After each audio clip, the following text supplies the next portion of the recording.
You can take your seats.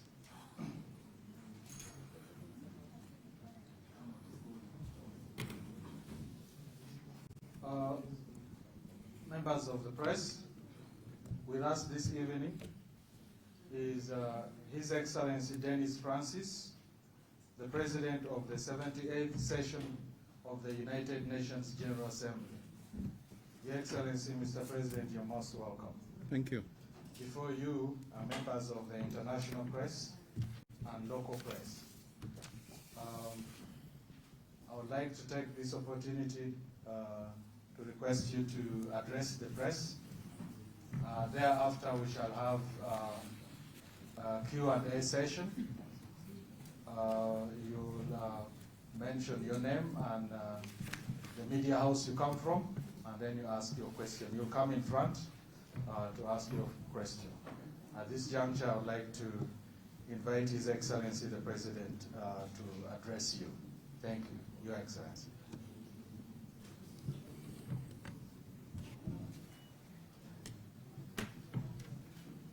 Ladies and gentlemen of the press, good afternoon. Thank you for your interest in joining me here this afternoon. Allow me to start firstly by conveying my heartfelt thanks to the people and government of Uganda for the generous welcome my delegation and I have received.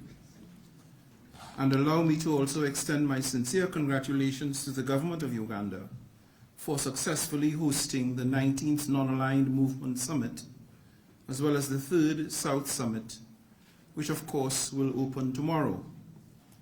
I wish them every success in chairing these two important groups, whose rich and diverse character from the Global South is so critical to the UN system and to multilateralism as a whole, as NAM represents 55% of the global population, and the Group of 77 in China is the largest negotiating bloc of developing countries in the United Nations system.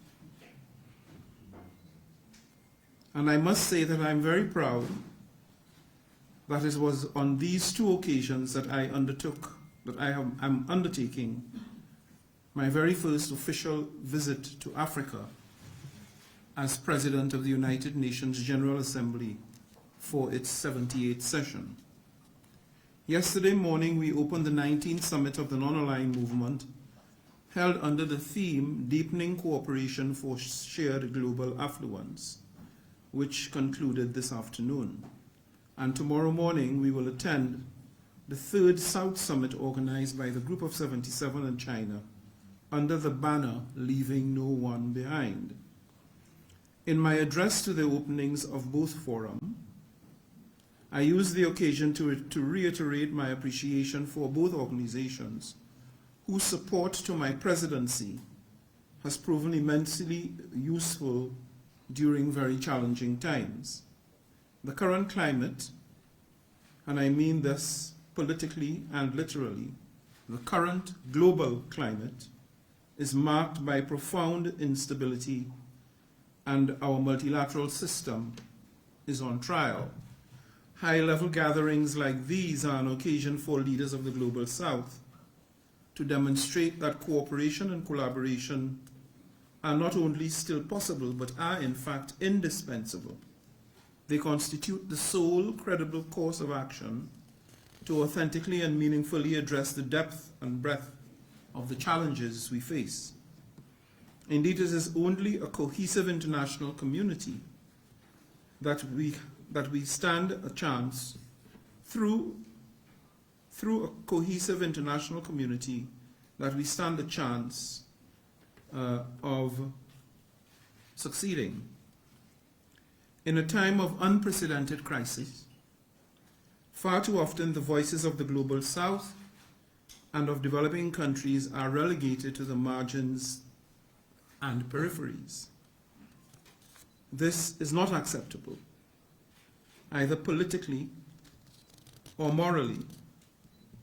In fact, I am absolutely convinced that both the Non-Aligned Movement and the Group of 77 in China are key drivers and influencers of peace, progress, prosperity, and sustainability, all of which are priorities of my presidency. Ladies and gentlemen, this evening, on the occasion of his newfound chairmanship of both groups, I will have the honor of paying a courtesy call on His Excellency Mr. Yoweri Museveni, the President of the Republic of Uganda. I was also very privileged to meet with the Prime Minister and Minister of Foreign Affairs, the UN country team, and the resident coordinator for Uganda, as well as other bilateral engagements. In all my meetings, I addressed a range of pressing global issues, including climate change, sustainable development, peace and security, and of course, human rights. I also made sure to communicate the work ongoing in New York, including invitations to upcoming events such as the Summit of the Future and my presidency's signature event, Sustainability Week, in April. Today, I also undertook several field visits around the capital city of Kampala. In fact, I'm just back from said visits. In terms of migration, my visits included UN-operated programs such as the UNHCR's Urban Response Initiative in Naisamba and IOM's Kampala Transit Center in Nakasero. Regarding education, I visited Nakivubo Blue Primary School and their Girls Empowering Girls program, which they run with UNICEF. I also had the chance to visit Makerere University, where I was introduced to Makerere University's Multidisciplinary Innovation Pod, conducting research on digital innovation and urbanization in partnership with the United Nations Development Programme. Finally, on women's and girls' rights, I was welcomed into the offices of the Saudi Helplines Center, where I saw the incredible work to counter gender-based violence, child labor, neglect, and abuse. It was a truly eye-opening experience and a privilege I do not take for granted to have had the chance to witness firsthand the work being spearheaded in Uganda by the various entities under the United Nations umbrella. I am very proud of that work. To complement these extensive visits, tomorrow afternoon, I will participate in a roundtable session with the heads of UN agencies present in the country, to be moderated by the resident coordinator, which I eagerly anticipate. As I conclude, this visit is part of a broader effort to underscore the UN's dedication and commitment to ensuring a more prosperous and harmonious world that is inclusive of the Global South. I am confident that this trip will have served that purpose. My door is open to any nation or leader desiring to engage in further cooperation across borders, sectors, or UN departments. Together, we can deliver on peace, we can deliver on prosperity, we can deliver on progress, and we can deliver on sustainability. And I'm glad to have shared this message to both the government and people of Uganda, as well as all those present for these two summits.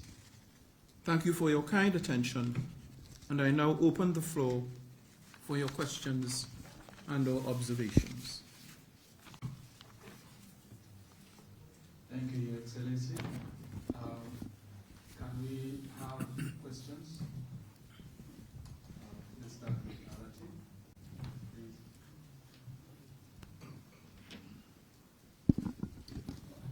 Thank you very much.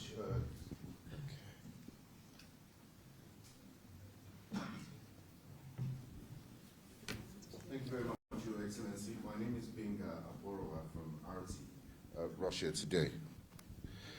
Now, Your Excellency, one of the major issues that was discussed at this 19th non-aligned summit was the ongoing Israeli aggression in Gaza. How is the United Nations actively addressing and seeking solutions to this conflict? And also, conflicts with humanitarian implications around the world? And how does the organization plan to enhance its effectiveness, adaptability, and responsiveness to contemporary global issues? Thank you. Thank you. Let's have a second. Mr. President, thank you very much. Your name and the media house. My name is Kanare Mugume from NBS TV Uganda. Particularly seeking for your response on conflict. Most of the times when the UN does respond on conflict, it does talk about Palestine or even Ukraine. There's so much conflicts happening in Africa, Central African Republic, Mozambique, Somalia, Burkina Faso and Mali, and many other countries, including the Sudan situation. What's your take on the conflicts happening in Africa, and what is NAM going to do to make sure that at least it takes a stand on some of these conflicts in Africa? Thank you. And let's have a lady.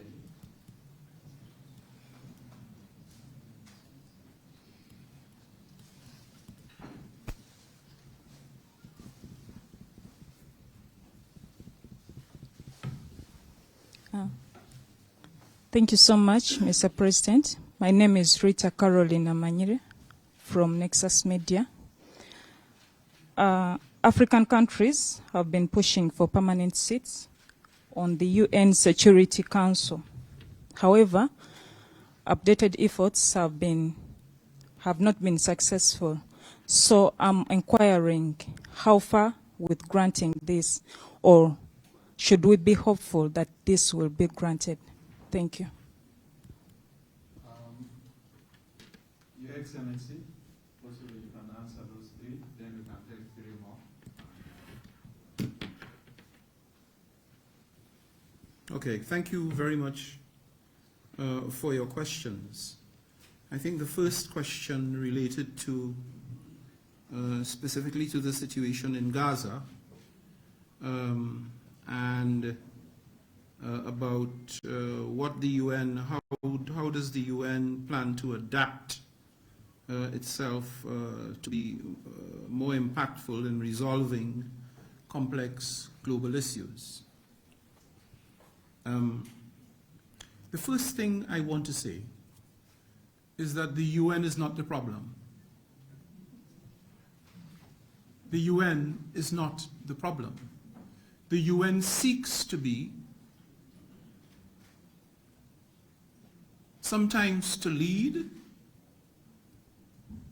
but always to support the solution. So let's get that out of the way. Let's get that clear. The UN is not an actor in creating problems for the international system.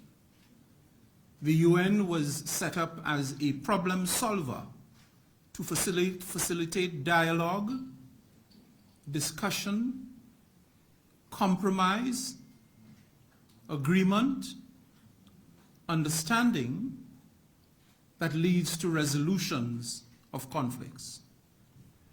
The situation in Gaza is an extremely frustrating one. I think you know why. 25,000 innocent civilian lives lost. It's a very impressive number for the wrong reasons. It's impressive because it is woefully and unacceptably large. But so many innocent people who are not themselves combatants should be the victims of the military action taking place in Gaza.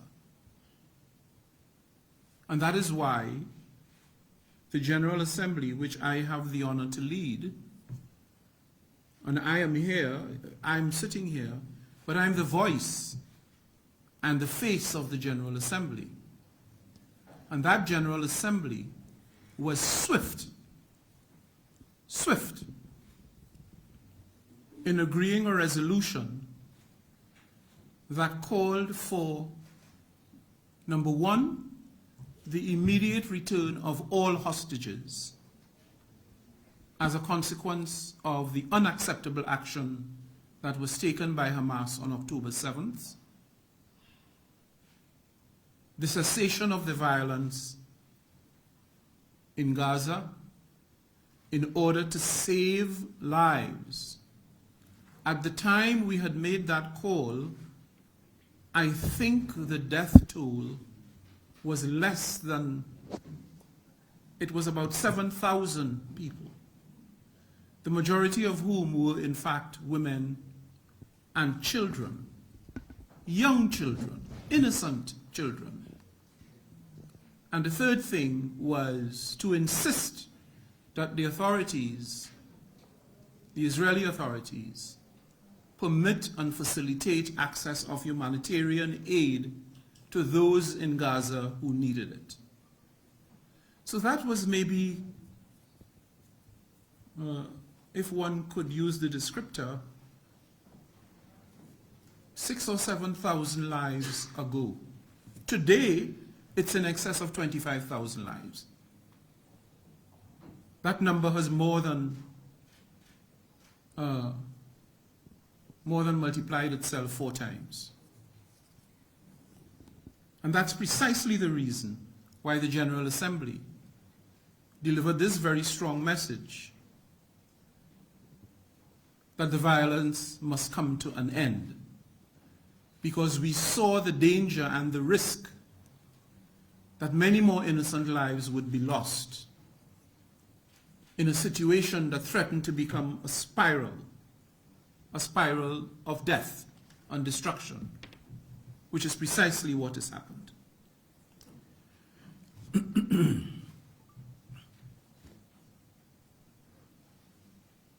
As it stands at the moment,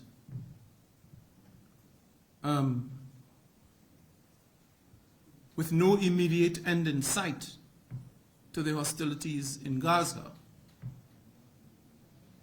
it's anyone's guess what can and might happen next, including, of course, the worrisome prospect that this can all spill over into a regional war, a regional engagement, which of course would be the worst possible scenario that can happen.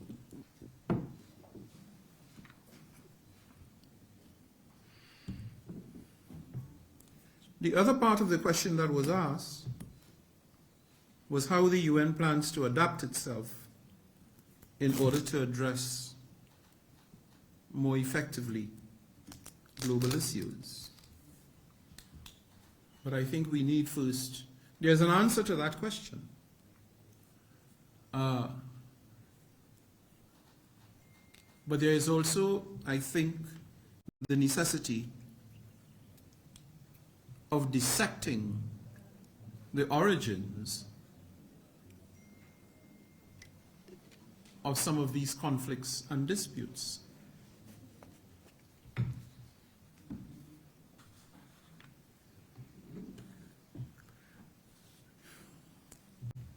Conflicts and disputes create strife and tension in the system.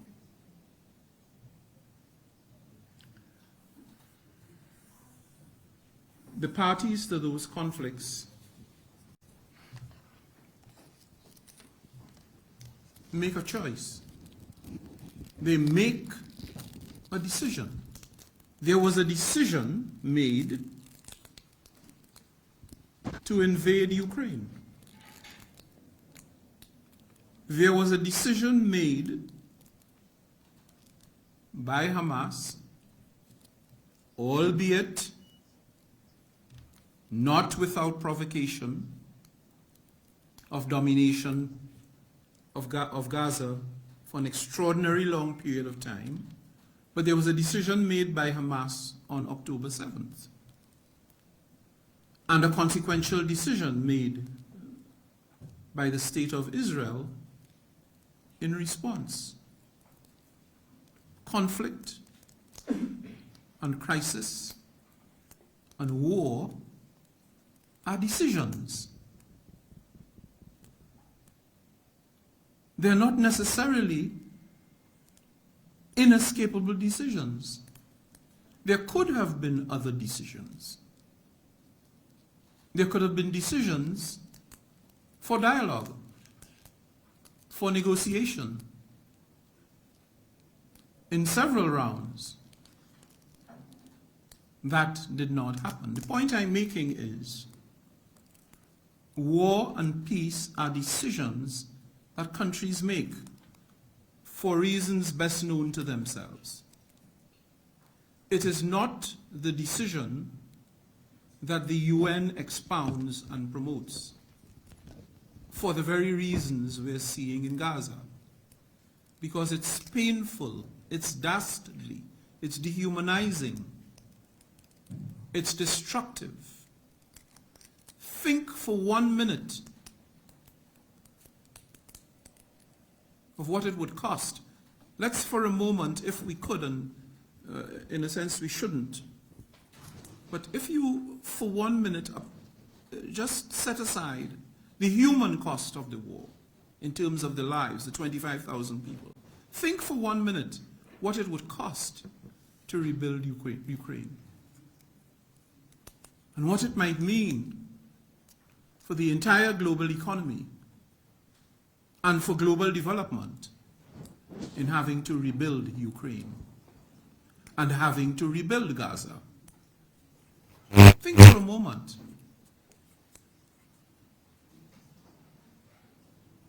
The United Nations Charter says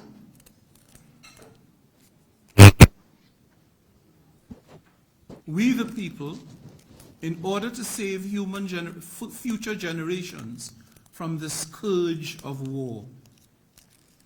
That is what the UN is about. Because we've been down this road before in the First and Second World Wars. There are no real winners. There are no winners. There are only losers, setbacks.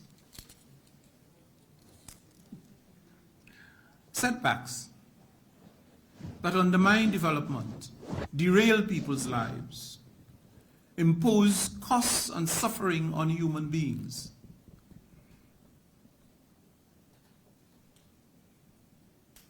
Create dysfunction in societies, impose new problems, new burdens on families. Can you imagine? 80% of the households in Gaza have been destroyed and are now uninhabitable. Where are these people to live?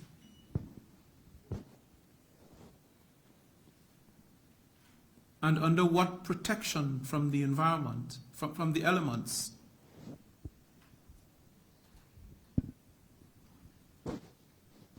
So there's a logic to the UN position. Let's avoid this carnage because it's self-destructive. No one wins. We all lose. We all lose a part of our humanity watching other human beings suffer. It was never intended that way. What is the UN doing in order to empower itself to better address these challenges?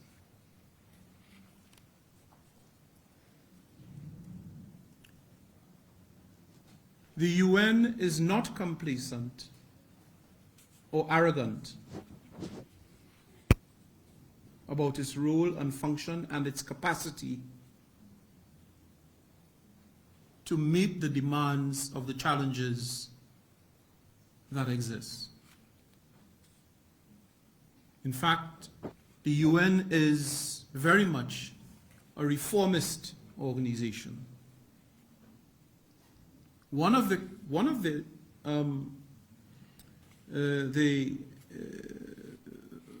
the issues, and it's a big issue, it's a huge issue, that has been dramatically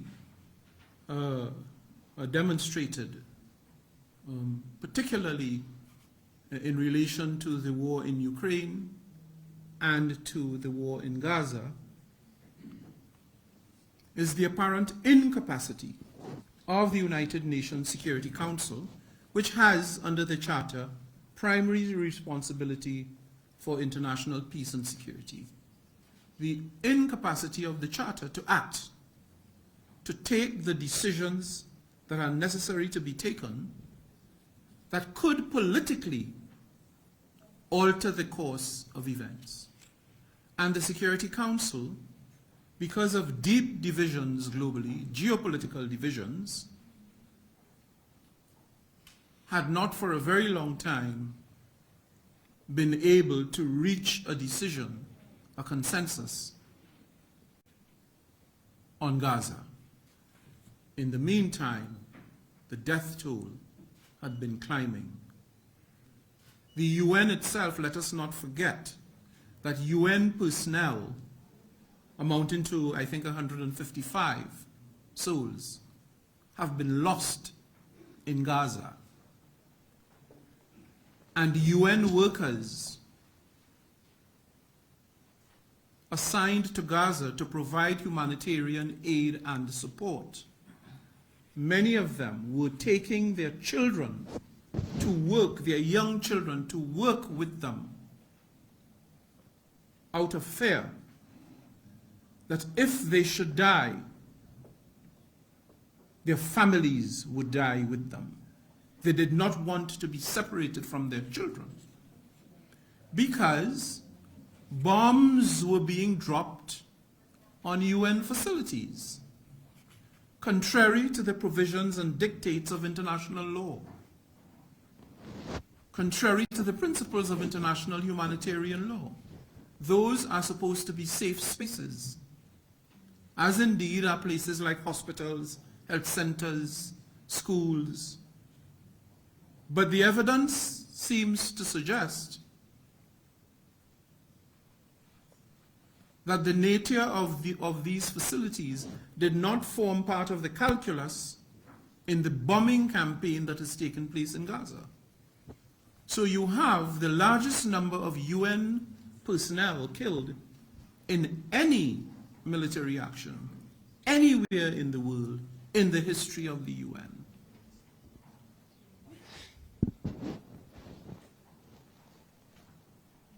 So Security Council reform is underway.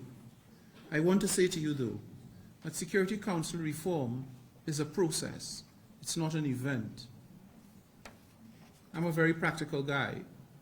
And so I'd say to you, don't expect to get up to awaken Monday morning and find that the Security Council has been reformed. It will not happen in that way. And it shouldn't. It shouldn't because